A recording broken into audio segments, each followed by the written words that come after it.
The fluorescent lights buzzed overhead as Colonel James Hartley slid a manila folder across the steel table. Staff Sergeant Marcus Cole didn't touch it. He already knew what it contained. He had been watching the gate for 3 years. "We need a volunteer," Hartley said flatly. "Someone the signal on the other side might consider non-threatening." Marcus almost laughed. "And you picked the guy who fixes the coffee machine?" "We picked the guy with the highest alien contact protocol score, a doctorate in xenolinguistics. And, yes, someone who knows how to stay calm." Hartley leaned forward. "The gate opens for 47 seconds. That's your window, Cole." Marcus looked at the folder.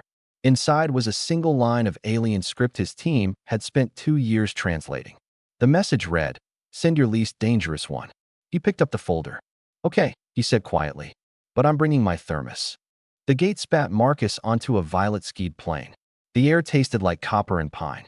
Around him, in a wide circle, stood 40 beings, each one towering at 9 feet, armored in living bark-like plating, for arms folded, amber eyes unblinking. The gate snapped shut behind him. Marcus exhaled slowly, clutched his thermos, and raised one hand in greeting. The largest creature stepped forward. Its translator device, a sphere of iridescent metal floating near its throat, hummed to life. "You are the weakest your species possesses?" it asked. "Debatable," Marcus said. "But sure. You carry no weapon. I carry coffee."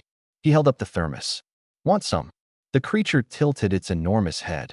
Its amber eyes flickered with something Marcus recognized as genuine confusion. Around the circle, the others shifted. "You were told you may not return," the translator said. "That this world is a cage for your kind. Yet you show no fear." Marcus unscrewed his thermos cap. Steam curled into the violet air. "I'm terrified," he said honestly. "But fear doesn't mean stopped."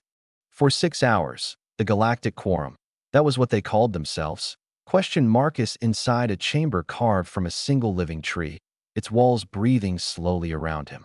They asked him about war. He described Gettysburg, Normandy, Hiroshima, and then, without being asked, he described the hospitals built afterward, the memorials, the treaties, the awkward and relentless human project of trying to do better. They asked him about death.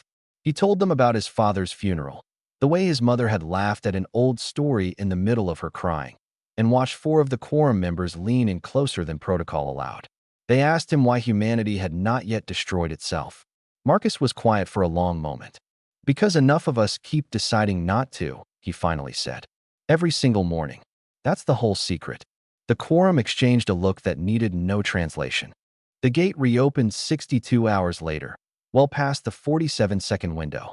Colonel Hartley was standing on the Nevada side with 40 armed soldiers when Marcus stepped through, untouched, thermos empty, carrying a small sphere of iridescent metal. Hartley stared. "How are you alive?" Marcus handed him the sphere. "They wanted me to give you this. It's a translation of their full galactic database. History, medicine, star maps, everything." "Why?" Hartley breathed. Marcus looked back at the gate as it shimmered closed for the last time. "Because they've watched 200 civilizations come through that gate," he said. "Every single one came through armed, terrified, aggressive, and collapsed within a century." He paused. "We sent the guy who offered them coffee and told them the truth. They said." He almost smiled. "They said they wanted to see what a species like that does next." Hartley stared at the sphere. Marcus picked up his empty thermos. "So," he said, "no pressure.